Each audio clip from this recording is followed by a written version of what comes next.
Welcome to the GPAC ERP official user training program. আসসালামু আলাইকুম।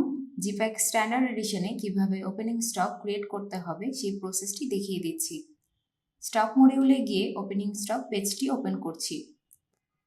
Standard এডিশনের একটি advantage হলো ওপেনিং স্টকের পেজে নতুন করে ডেটা এন্ট্রির প্রয়োজন নেই এবং একটি পেজের মাধ্যমেই অল অফ আইটেমসের স্টক অ্যাড করতে পারবেন।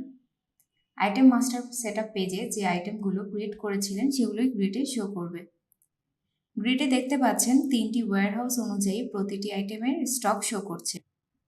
এক্ষেত্রে প্রথমেই সেটআপ থেকে আপনার বিজনেসের ওয়্যারহাউসগুলো এন্ট্রি করে আসতে হবে। আপনার কাজের সুবিধার্থে যে কোনো ওয়্যারহাউস সিলেক্ট করে স্টক এন্ট্রি করতে পারবেন। আমি ওয়্যারহাউস থেকে জিপ্যাক ওয়্যারহাউসটি সিলেক্ট করে নিচ্ছি। লক্ষ্য করুন গ্রিডে জিপ্যাক ওয়্যারহাউসের আইটেমগুলো দেখাচ্ছে। এবার একটি ডেট সিলেক্ট করে নিচ্ছি। আপনি চাইলে আরও ফিল্টারিং করতে পারেন। ধরুন আমি আইটেম গ্রুপ ড্রপডাউন থেকে ফিনিশ গুড সিলেক্ট করছি, আইটেম সাবগ্রুপ থেকে গ্যাজেট সিলেক্ট করছি। দেখতেই পাচ্ছেন গ্রিডে গ্যাজেটের যে আইটেমগুলো ক্রিয়েট করা হয়েছিল সেগুলো শো করছে। প্রথম আইটেমটির ইউনিট প্রাইস ব্ল্যাঙ্ক, অর্থাৎ এই আইটেমটির রেজিস্ট্রেশনের সময় পারচেস প্রাইস এন্ট্রি করা হয়নি।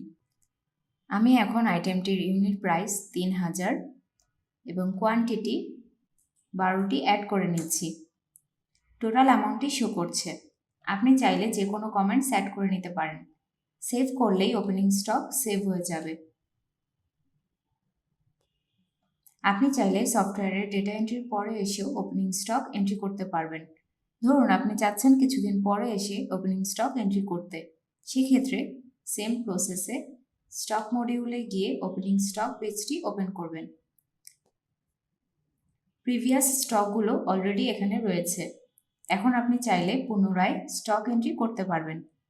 এভাবে খুব সহজেই স্ট্যান্ডার্ড এডিশনে ওপেনিং স্টক ক্রিয়েট করতে পারবেন।